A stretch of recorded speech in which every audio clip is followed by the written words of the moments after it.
Hola, soy Zeta Sofi y esto es Aleonizate, un podcast para vos que sentís hambre, sed, de foco, de energía, de presencia. Soy psicóloga, mentora, exatleta y vine a mostrarte cómo dejo de escaparme de mí y me hago cargo, con ganas, con miedo, con garra. Así que si ya no querés esconder el instinto detrás de las 1001 cosas que haces o que no te animás a hacer, este espacio es para vos. Llegó el momento de marcar tu territorio, de sacudir la melena, de clavar la mirada y que tiemble la sabana entera. De acá salís rugiendo. Here I go, again on my own. Acabo de grabar el episodio y no se grabó el audio. Así que acabo de grabar todo el episodio para darme cuenta que el micrófono estaba apagado. Así que acá vamos una vez más. Hay una pregunta que hago todas las semanas en mi clase de meditación y es: ¿cómo están? Cada uno tiene que responder con una palabra, sin decir por qué, sin contar qué pasó el fin de semana, qué hicieron, solamente cómo están. Y siempre pasa algo parecido. Algunos responden rápido, otros les cuesta un poco más, como que no encuentran palabras, no definen. Y de repente parece que una pregunta tan fácil no es tan fácil de responder. Progresivamente con las clases fui cambiando la pregunta y mutó a cómo se siente tu cuerpo ahora mismo. Y ahí cambia la respuesta. Para responder esta pregunta hace falta prestar atención a lo que está sucediendo ahora. Es muy distinta cómo estás. Yo creo que ahí muchos buscan pensar cómo están en lugar de sentir cómo están. Entonces, cuando lo llevas directo al cuerpo, es un poco más fácil de anclarse en el cuerpo. Quiero invitarte a que lo pruebes. Donde sea que estés ahora escuchando este episodio, en el auto, caminando, lavando los platos, acostado en el sillón, frena unos segundos y pregúntate: ¿cómo está mi cuerpo? No qué pensás, ni qué deberías pensar, ni qué deberías sentir, ni qué te gustaría. ¿Cómo estás realmente ahora? Capaz aparece una respuesta enseguida, capaz no, y está bien. Y justamente de eso quiero hablar hoy en este episodio.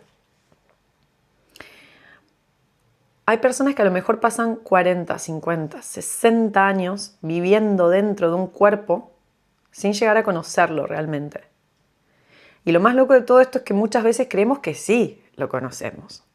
Sabemos cuánto medimos, sabemos cuánto pesamos, sabemos qué comidas nos gustan, qué deportes hacemos, qué parte de nuestro cuerpo nos gusta mostrar, qué parte escondemos. Pero eso no es conocer tu cuerpo. Eso es conocer datos sobre un cuerpo. Conocer el cuerpo es otra cosa. Es saber reconocer cuando necesita descanso antes de agotarse. Es notar cómo cambia tu respiración cuando alguien entra en la habitación. Es darte cuenta que hoy necesitas silencio y no más estímulos. Es descubrir que un alimento te da energía y otro quizás te la saca. Es registrar que hay días en los que tu cuerpo necesita correr y otros en los que necesita quedarse quieto. Y sobre todo también es entender que tu cuerpo no es un objeto que está por ahí transportando tu cabeza. Tu cuerpo es ese lugar donde vivís absolutamente toda tu vida. Hace un tiempo subí un posteo en Instagram donde hay distintas imágenes y todas tienen una misma frase en el medio, una frase de Spinoza, que dice: nadie sabe lo que puede un cuerpo. Fue uno de mis posteos más exitosos, de hecho, y creo que por este motivo, porque a todos nos impacta esta frase, más acompañada de las imágenes. Y comúnmente vemos el cuerpo como, o esto, nadie sabe cuánto puede un cuerpo, lo relacionamos con fuerza física, con rendimiento, con deporte. Pero yo creo que habla de algo mucho más profundo. Nadie sabe, por ejemplo, cuánto puede amar un cuerpo. Nadie sabe cuánta presencia puede sostener un cuerpo, cuánto placer puede sentir, cuánta creatividad puede despertar, cuánta calma puede aprender. Nadie sabe lo que realmente un cuerpo puede, porque la mayoría de nosotros nunca llegamos a habitarlo del todo. En algunos episodios anteriores hablé sobre el soma, el episodio 18 y el 34, principalmente el 34. La palabra soma es una palabra que recupera Thomas Hanna para hablar de cuerpo, pero no el cuerpo visto desde afuera, no el cuerpo que ves en el espejo. Habla del cuerpo vivido desde adentro, el cuerpo que vos experimentás. Y aunque parezca una diferencia pequeña, no lo es. Es una diferencia que cambia absolutamente todo, porque no es lo mismo decir tengo un cuerpo que decir soy este cuerpo. Y no es un detalle solamente del lenguaje, es una manera completamente distinta de vivir. El filósofo Merleau-Ponty, no sé cómo se dice esto en francés, decía algo parecido. Él propone que no percibimos el mundo con el cuerpo, sino que lo percibimos siendo cuerpo. Y cuando entendés eso, de repente todo cobra otro sentido. Tus vínculos son cuerpo, tu descanso es cuerpo, tu alimentación es cuerpo, tu sexualidad es cuerpo, tu miedo es cuerpo, tu entusiasmo es cuerpo, tu atención es cuerpo. Todo lo que alguna vez viviste, lo viviste a través de él, de tu cuerpo. Y ahí aparece una pregunta que al menos para mí se hace inevitable.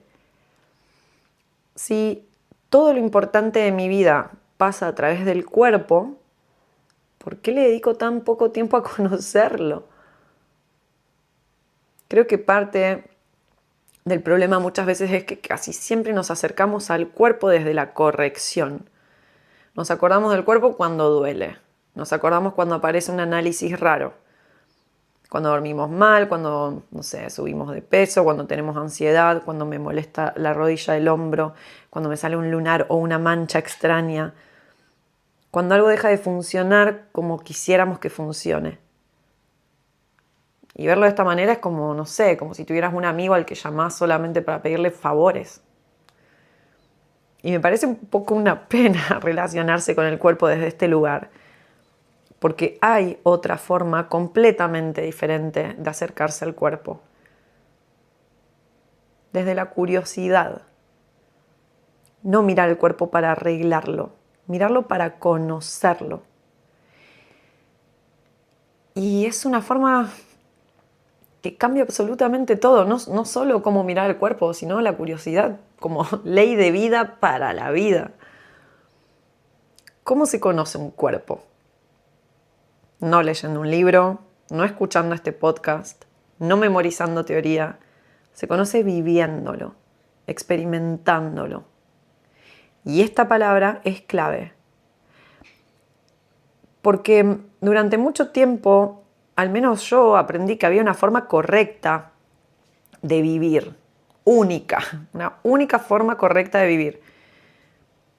El entrenamiento correcto, la cantidad correcta de horas de sueño, la rutina perfecta. Y claro, a ver, todo esto puede servir como orientación, pero ninguna teoría puede reemplazar la experiencia de vivir en tu propio cuerpo.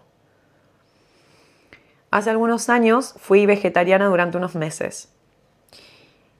Y cuando decido hacer esto, mi idea nunca fue dejar la carne. O sea, no lo sentí de esa manera. Me propuse algo distinto. no estaba puesta mi atención en aquello que perdía, en aquello que faltaba, sino que me lo había propuesto desde cómo se siente mi cuerpo si empiezo a consumir verduras, vegetales, cereales. Y creo que esta diferencia de cómo me lo propuse es enorme. Ya había intentado en otro momento dejar la carne. Y creo que solo lo sostuve durante unos días. Desde este lugar no lo sentí como una lucha, no lo sentí como una restricción. Era curiosidad. Quería saber cómo dormía, si me alimentaba de esta manera, cómo entrenaba, cómo me recuperaba, cómo pensaba, cómo me sentía.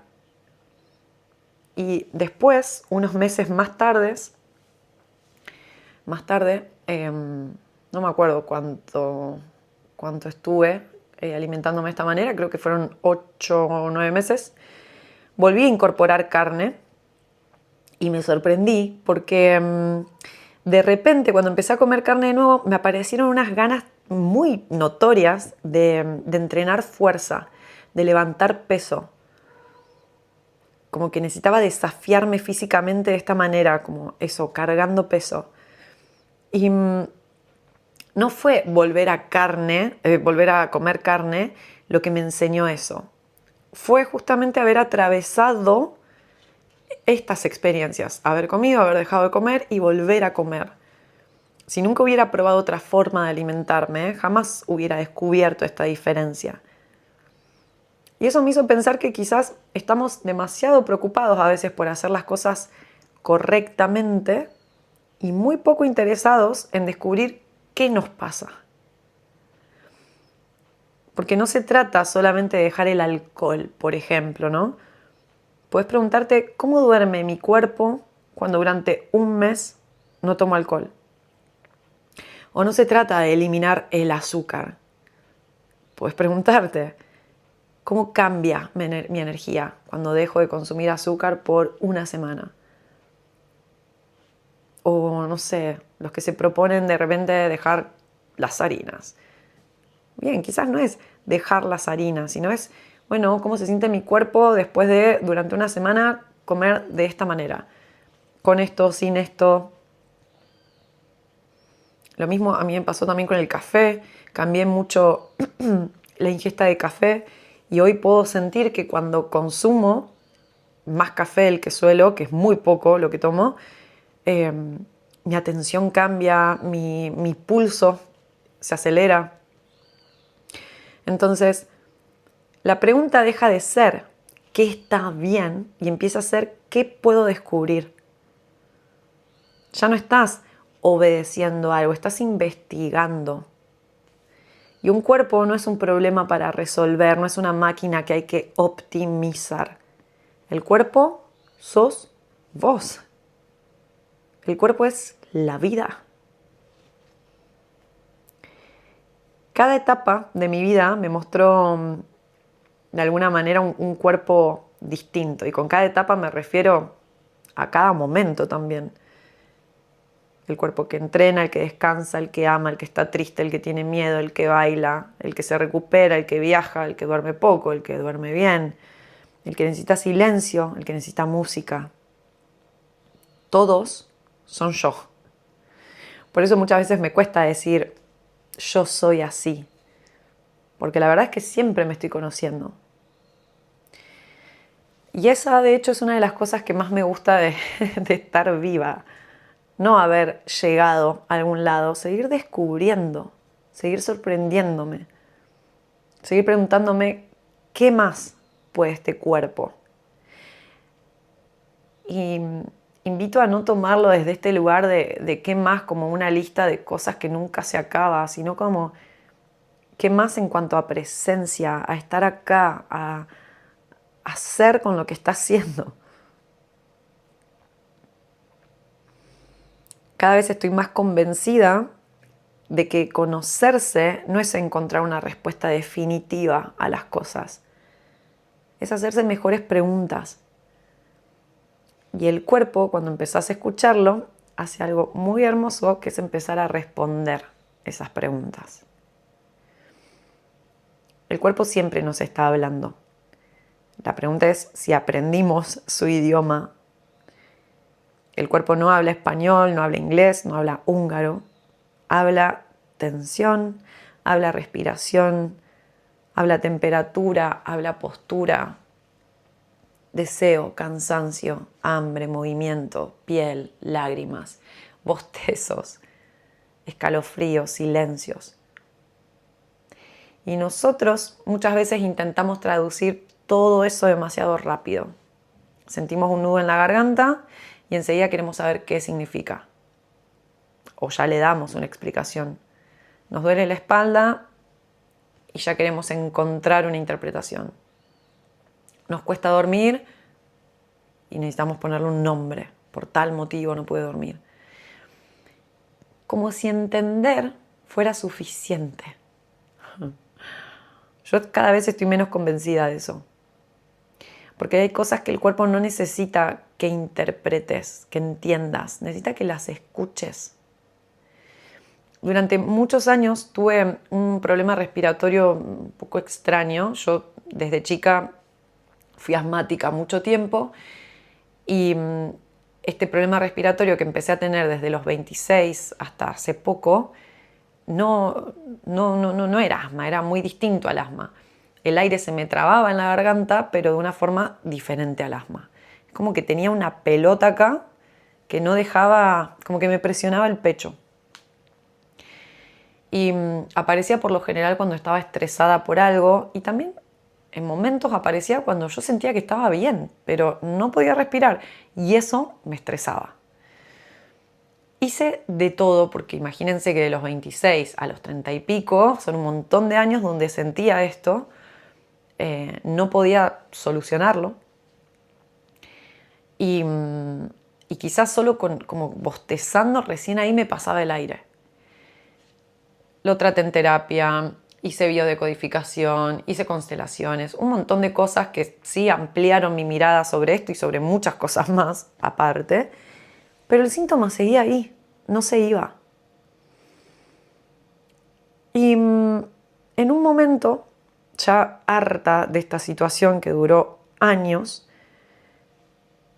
y con nuevas herramientas en mi arsenal, dije, ok, no lucho más contra esto, o sea, no intento entenderlo, vamos a moverlo con el cuerpo. Voy a dejar que, nada, como que viva acá y que mi cuerpo lo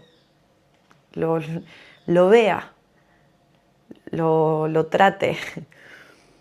Y me fui a la habitación que tengo atrás, donde entreno, donde bailo. Cerré la puerta, me puse música, me enfoqué en esta sensación física y empecé a moverme, como sea que mi cuerpo me iba llevando. Estuve un rato largo y cuando terminé, mi sensación fue de mucho alivio, más allá de que el síntoma todavía estaba, o sea, seguía respirando mal. Al día siguiente respiré bien, al día siguiente respiré mal y así. Y seguí bailando y lo seguí moviendo. Y hoy me encuentro con que sí, a veces aparece puntualmente cuando algo me preocupa, cuando estoy ansiosa por algo, pero ya no lucho contra eso. Y es la mínima de las veces en que aparece. Y además cuando aparece lo bailo. Entonces, dejar que el cuerpo eligiera, que girara, que empujara, que respirara cuando pudiera, que si tenía que bostezara, que se estirara, que hiciera cosas que mi cabeza jamás habría planeado, hizo que lentamente esto empiece a circular y se afloje. Y hasta hoy en día no es que entiendo el síntoma, ni por qué aparece, ni desde cuándo y qué sucedió en aquel momento para que esto apareciera. O sea, no importa. Lo importante es que dejé de pelearme con él, le hice lugar. No busqué entenderlo para solucionarlo. Y de hecho, esta experiencia cambió mucho mi forma de trabajar. Hoy con mis consultantes no los dejo ni ahí que estén una hora hablando sin parar. Pará, vayamos a tu cuerpo, cómo se está sintiendo, qué necesitas hacer. Llevar un poco la autoridad también a esto que somos. A veces necesitamos menos interpretación y más experiencia. Antonio Damasio, neurocientífico, dice que no somos máquinas que piensan y después sienten. Sienten. O sea, primero sentimos. Y justamente gracias a eso es que podemos pensar. Las emociones, las sensaciones corporales, los cambios en la respiración, en la piel, en el pulso, no son un estorbo para la inteligencia. Son parte de nuestra inteligencia. Por eso creo que muchas veces confundimos dos cosas. Confundimos acumular conocimientos con conocernos. Puedes leer 100 libros sobre ansiedad y no saber reconocer cuando tu mandíbula, por ejemplo, está apretada.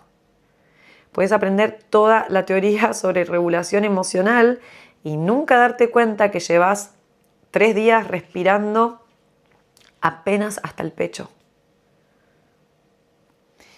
Incluso puedes explicar perfectamente lo que es la presencia y no estar presente ni 5 minutos seguidos. Y eso no es una crítica, no, lejos de eso, es una invitación.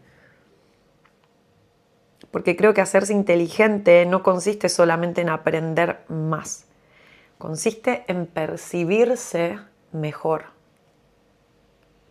En bajar el ruido lo suficiente para que aparezcan cosas que antes estaban tapadas. Cuando prestas atención, el cuerpo empieza a mostrarte cosas que siempre estuvieron ahí.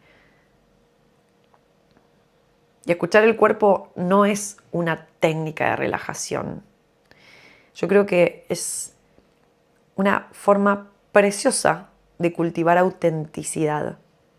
Porque cuando aprendes a escuchar tu cuerpo, cada vez necesitas menos que alguien te diga quién sos, qué necesitas, qué deberías. Lo empezás a descubrir vos. Y si todo lo que vivimos pasa a través del cuerpo, también pasa el amor, la amistad, la confianza, la seguridad.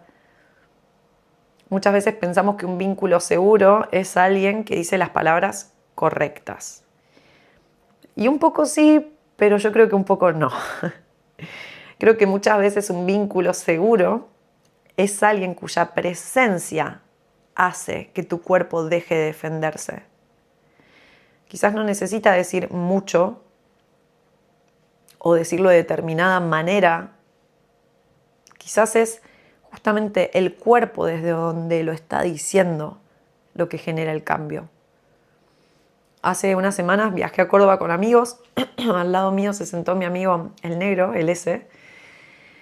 Y yo estaba con el teléfono a full, respondiendo mensajes, venía hablando con alguien y estaba muy metida ahí y en un momento hasta me ardían los ojos y dije, ¿cuánto teléfono? Basta. Y él me mira y me dice, sí, de una gorda, nunca te vi tanto con el teléfono. Y me encantó su forma porque fue simplemente una observación, no tuvo juicio. No me dio una masterclass sobre el uso responsable de pantallas. No se sintió ni bien o mal, no hubo un deberías, simplemente una observación. Y no necesité necesario explicar por qué lo estaba usando, ni argumentar, ni defenderme. Simplemente lo escuché y me di cuenta en ese mismo momento de que qué linda forma de hablar que tuvo. O sea, qué lindo se sintió lo que me dijo, más allá de que, o sea, no fue ni siquiera una frase filosófica. Pero me sorprendió cómo mi cuerpo recibió esa información. Porque se quedó en calma. Y Stephen Porges, en su teoría polivagal, explica que el sistema nervioso aprende seguridad no solamente a través de las palabras, sino en la presencia de otros sistemas nerviosos. Hay personas con las que respiramos distinto, con las que nuestra mandíbula se afloja, con las que dormimos mejor, con las que volvemos a tener hambre, con las que sentimos ganas de bailar, con las que la voz cambia. Y también hay personas con las que pasa exactamente lo contrario. Nuestro cuerpo es como que se pone en alerta antes de que nuestra cabeza entienda por qué. Y eso me trajo a esta escena con mi amigo. O sea, el cuerpo, desde donde dijo lo que dijo, me hizo sentir una calma y una seguridad preciosas. Y pienso qué importante, ¿no? Convertirnos en esas personas que tienen ese tipo de presencia, no solamente para los demás, para generar un mundo mejor, ¿no? Para nosotros mismos. Porque creo que pasamos muchísimo tiempo con una voz interna que nos reta constantemente, que nos apura, que nos exige, que nos compara, que nos corrige. Imagínate por un momento que le hablaras a un amigo como muchas veces te hablas a vos. Probablemente esa amistad no duraría mucho. Sin embargo, vivís toda tu vida con vos, con ese tono adentro. Y a veces ni lo registras, porque no parás, porque no haces silencio, porque no observas. ¿Qué pasaría si empezáramos a mirarnos con la misma curiosidad con la que miramos un paisaje, una ciudad nueva que hacía rato queríamos conocer? Yo creo que no estaríamos corrigiéndola, diciendo esto quedaría mejor allá, acá pintaría tal color. Ojo, puede que sí, pero lo más probable es que contemplemos, que observemos, sin querer arreglarlo, sin querer sacar conclusiones rápidas. Ojalá podamos convertirnos cada vez más en uno de esos lugares donde el otro cuerpo, pueda, aunque sea por un rato, descansar.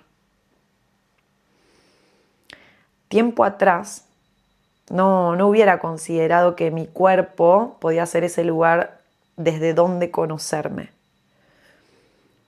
Y creo que esa fue una de las transformaciones más grandes de mi vida, porque siempre tuve un cuerpo, siempre respiré, siempre entrené, viajé, me enamoré, tuve miedo, tuve ganas.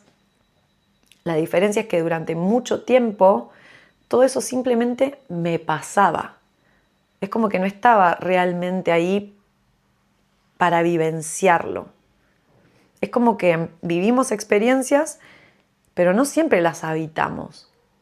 Entrenamos, pero no siempre registramos qué está cambiando en nosotros.